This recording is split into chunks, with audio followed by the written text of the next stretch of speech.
40일을 밤낮으로 금식하신 후에 줄이신 예수님께 시험하는 자가 접근합니다. 그 책자에 보면 글귀가 하나 있죠. 시험은 생각에서. 우리 함께 같이 낭독합니다.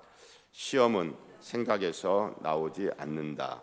오히려 구체적인 현실에서 생각이 나온다. 하나의 현실, 곧 굶주림의 현실은 우리 삶의 가장 중요한 현실이다. 시험의 장소는 우리의 구체적인 삶이다. 시험한 자는 이처럼 극도로 구체적이고 현실적인 지점을 파고들어 예수님과 하나님의 결속을 깨뜨리려고 합니다. 결속이라고 하는 것은 이어지고 묶여져 있는 것을 결속이라고 하거든요. 예수님과 하나님은 잘 이어져 있고 단단히 묶여져 있는 그런 관계거든요. 그런데 시험하는 자가 접근을 해서 굉장히 구체적인 현실의 문제를 가지고 예수님과 하나님의 이 결속을 어떻게 하려고 해요? 깨뜨리려고 해요. 인류 역사의 첫 시험도 그랬습니다. 인류 역사의 첫 시험이 무엇인지 우리 다 잘 알잖아요. 창세기 3장의 에덴 동산에서 시험하는 자 뱀이 남자와 여자에게 접근합니다.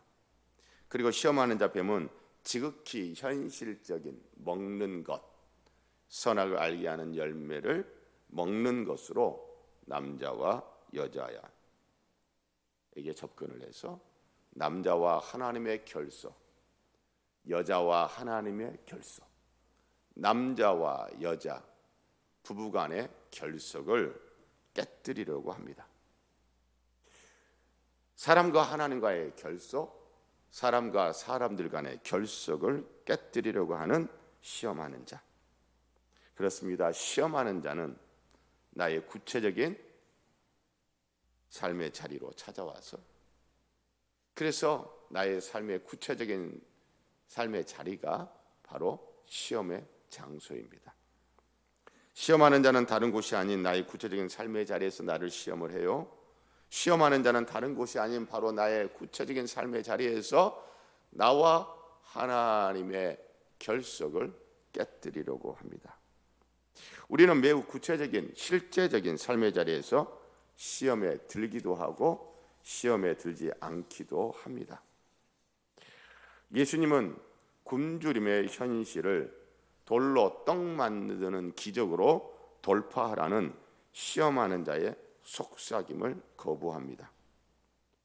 예수님은 굶주림의 현실을 기적으로 당장 바꾸기보다 굶주림의 현실에 더 머뭅니다. 굶주림의 현실을 더 견딥니다. 우리는 생각합니다. 하나님과 단단히 결속되어 있으면 굶주림의 현실, 괴로움의 현실, 고통의 현실, 결핍의 현실을 어떻게 해요? 하나님의 놀라운 능력으로 역사하시로 말미암아 기적이 일어나서 그것을 돌파해내는 그런 것들을 생각하잖아요. 그런데 광야 예수님의 시험 이야기를 보세요. 그 광야로 성령께서 이끄실 때는 성령 하나님이 있는데 예수님이 시험을 당하시는 매 순간순간마다 하나님은 보이지 않습니다. 하나님은 침묵합니다. 누구의 이야기예요? 우리 이야기잖아요. 우리가 시험 당할 때 하나님 보이셨어요? 우리가 시험 당할 때 하나님이 짠하고 나타나셨어요? 그렇지 않죠.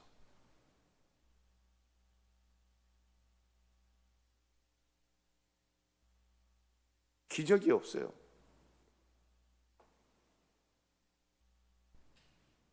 하나님과 잘 이어져 있고 잘 결속되어 있는 저와 여러분의 인생 속에 또 시험 받을 때에 기적이 있었나요?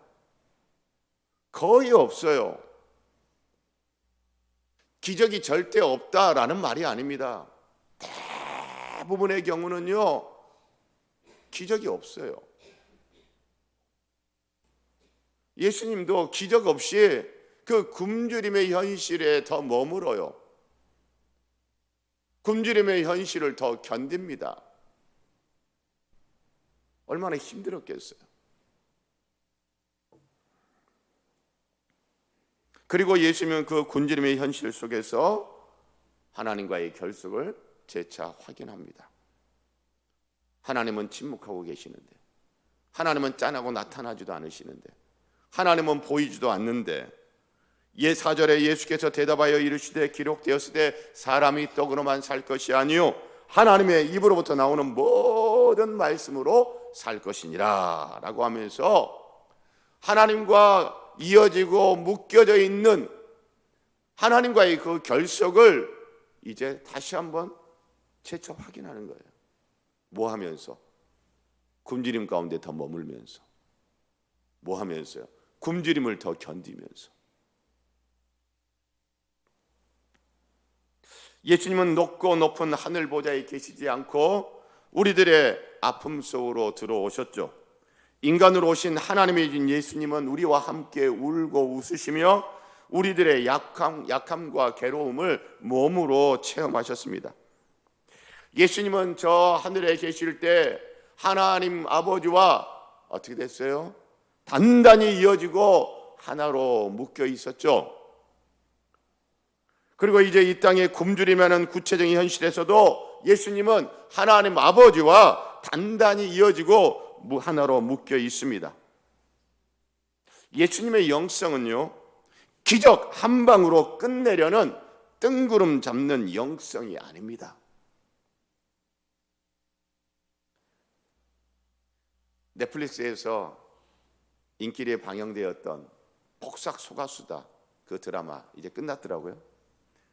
제가 드라마를 이렇게 처음부터 끝까지 본방송을 사수화하지는 않았어요. 그러나 나중에 찾아서라도 어쨌든 처음부터 끝까지 다 본 드라마가 이게 처음이지 않은가 싶을 정도로, 그리고 그 폭삭 속았수다를 보면서 뒤로 가면서 갈수록 어때요? 눈물 닦았는데 좀 또 눈물. 왜 이렇게 울려요? 왜 이렇게 사람 울려요? 그런데 거기 보니 그 애순이밖에 모르고 평생 살았던 양관식의 그 아들 있잖아요. 누구예요? 은명이라는 그 아들은 그냥 한 방. 그러니까 아버지 양관식이 하는 말이 뭐예요? 성실. 너 맨날 그렇게 한 방 그러다가 한 방. 그러나 아버지 양관식은 성실. 아들 은명이는 한 방. 오늘 광야에서 시험 받는 예수님의 모습을 보면 은명의 모습이 아니에요. 한 방을 노리는, 한 방으로 어떻게 해보려고 하는 은명의 모습이 아니에요. 광야에서 시험 받는 예수님의 모습을 보면 성실. 그 양관식의 모습.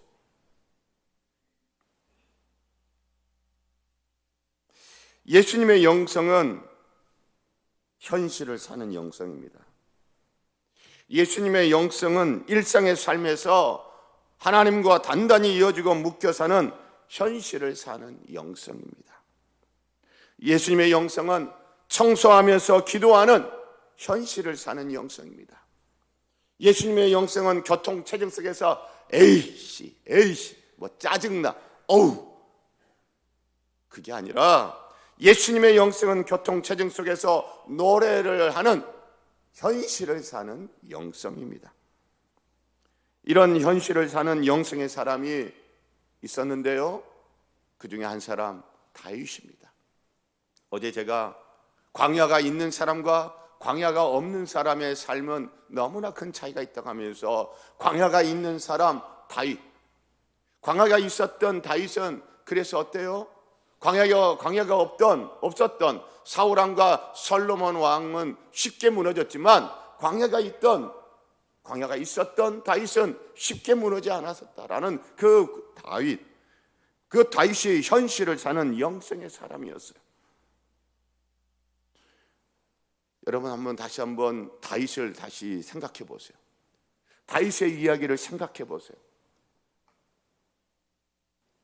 선지자 사무엘을 만나게 된 그 시점부터 등장하는 그 소년 다윗으로부터 다윗의 죽음에 이르기까지 다윗의 전 생애를 한번 다시 기억해 보세요.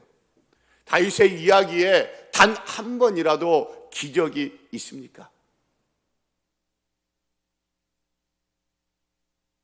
단 한 번도 다윗의 이야기에는 기적이 없어요. 다윗의 믿음이 없어서 기적이 없나요? 아니요. 다윗은 하나님의 마음에 합한 사람이라고 하는 놀라운 영예를 얻은 사람이에요. 그런데도 다윗의 이야기에는 기적이 없어요. 물론 기적과 황홀경과 초자연적인 능력 역시 분명 구원받은 그리스도인의 삶의 일부입니다. 그러나 여기에는 위험이 도사리고 있습니다. 어떤 위험이요? 예수님을 따르며 구원의 삶을 살아가는 동안 나 구원받았네, 나 믿음 있네, 나 은혜 받았네 하면서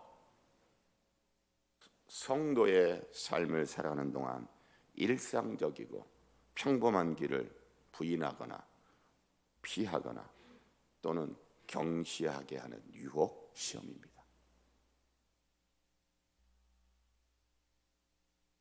(2000년) 교회 역사에 그런 사람들이 계속 있어 왔어요. 오늘날도 그런 사람들이, 그런 성도들이 보면 있어요. 현실을 사는 영성의 사람 예수님, 현실을 사는 영성의 사람 다윗, 그 다윗의 이 한 면을 잘 보여주는 성경 구절이 하나 있습니다. 시편 18편 29절, 내가 주를 의뢰하고 적군을 향해 달리며 내 하나님을 의지하고 담을 뛰어넘나이다. 여러분, 적군을 만나면, 담을 만나면 다윗이 어떻게 합니까? 하나님이 다윗에게 임하셔서 다윗을 슈퍼맨으로 만들어가지고 적군을 만나고 담을 만나면 다윗이 슈퍼맨 하면 쫙 날아갑니까?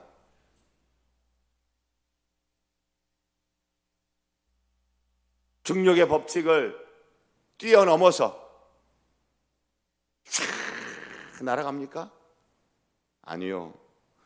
내가 주를 의뢰하고 적군을 향해 달리며 땅을 밟으며 달리는 겁니다. 먼지를 일으키면서 달리는 겁니다. 땀 흘리면서 달리는 겁니다.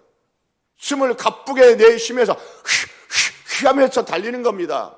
땅을 딛고 사는, 현실을 사는 영성의 사람 다윗.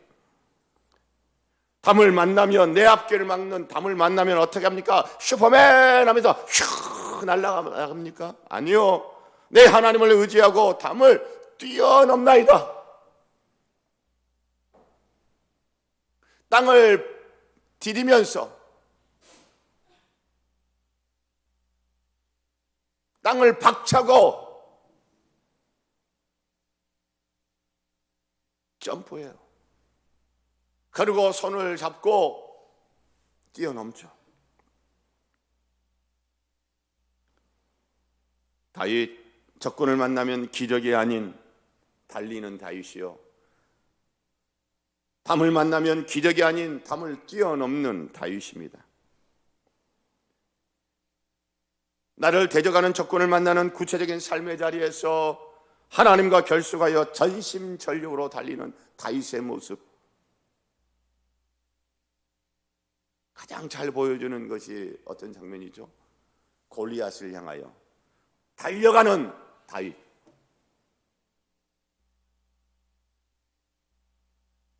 나를 가로막는 담을 만나는 구체적인 삶의 자리에서 하나님과 결속하여 주저없이 뛰어넘는 다윗.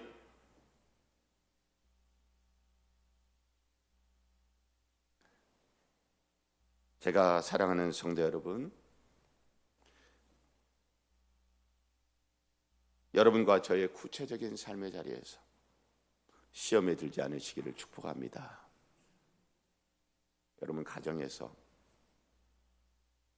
시험에 들지 않으시면 좋겠습니다. 여러분 일터에서 시험에 들지 않으시면 좋겠습니다. 오늘 새벽기도 마치고 식당 내려가서 식사하는 구체적인 그 삶의 자리에서 시험 들지 않으시기를 축복합니다. 예배 시간에 막 은혜 받아서 식당 가가지고 그냥 시험 드는 분들이 보면 교회마다 있어요, 없어요? 있더라고요. 있어. 구체적인 삶의 자리.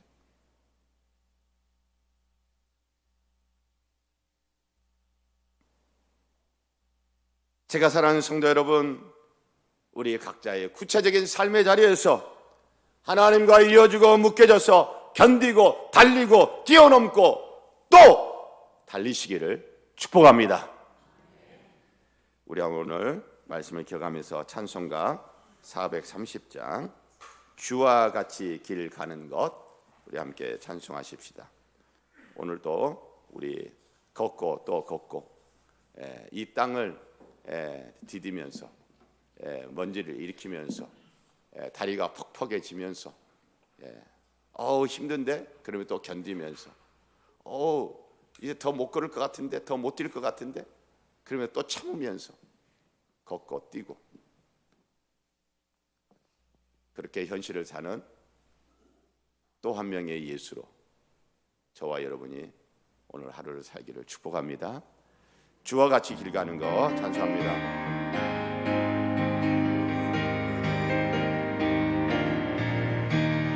주와 같이 길 가는 것 즐거운 일 아닌가.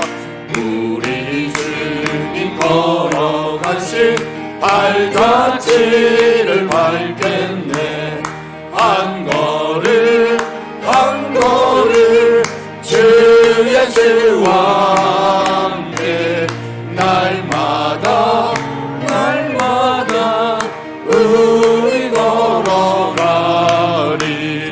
어린아이 같은 우리 미련하고 약하나 주의 손에 이끌리어 생명길로 가겠네.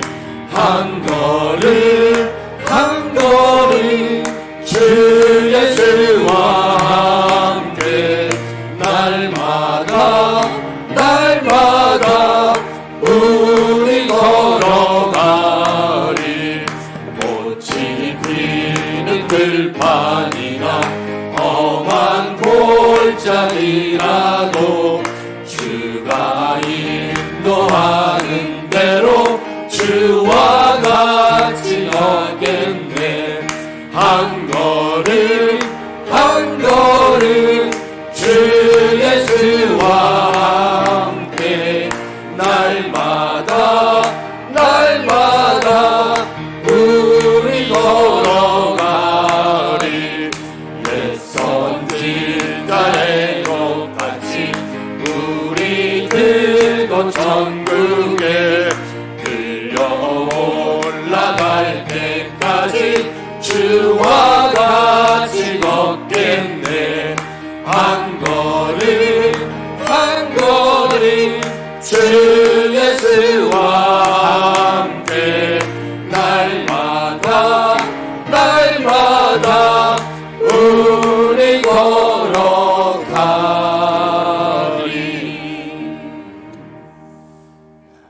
사랑하는 성도 여러분, 자, 오늘 또 걸으실 준비 되셨습니까? 오늘 또 뛰어갈 준비 되셨습니까? 할렐루야. 오늘 또 걷고 뛰고 하십시다. 어떨 때는 걷는 게 아니라 견뎌야 하는 때가 있죠. 오늘 또 견디실 준비 되셨습니까? 어떨 때는 버텨야 될 때가 있잖아요. 자, 버티실 준비가 되셨습니까? 할렐루야. 사랑하는 성도 여러분, 설교를 준비하면서 저 목사 개인적으로 또 어떤 생각이 떠올랐냐면, 예전에 성도님들은 이런 생각을 하셨던 것 같더라고요. 목사가 설교를 준비하는 거, 기도를 많이 하는 거예요. 기도하고 또 기도하고 또 기도하고 또 기도하고 막 기도하다 보면 하늘에서 딱 주시는 거야. 그러면 기도하다가 하늘에서 하나님 뭔가 주신 게 있어. 그러면 그거 가지고 딱 설교하고. 물론 기도하죠. 그런데 저랑 결혼하여 살려는 제 아내가 보니까, 아니 이 전도사가 설교 준비를 하는데 기도하고 한 게 아니라 책상에 앉아가지고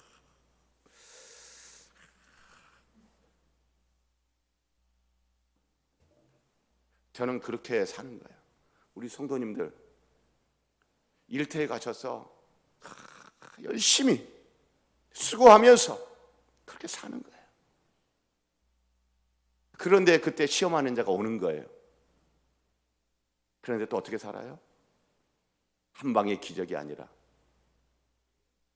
하나님과 연결되어 있다는 나 자신, 또 그렇게 견디고 버티며 걷고 뛰며 또 뛰는 현실을 사는 영성으로, 그렇게 오늘 하루를 멋지게 장식하면 좋겠습니다.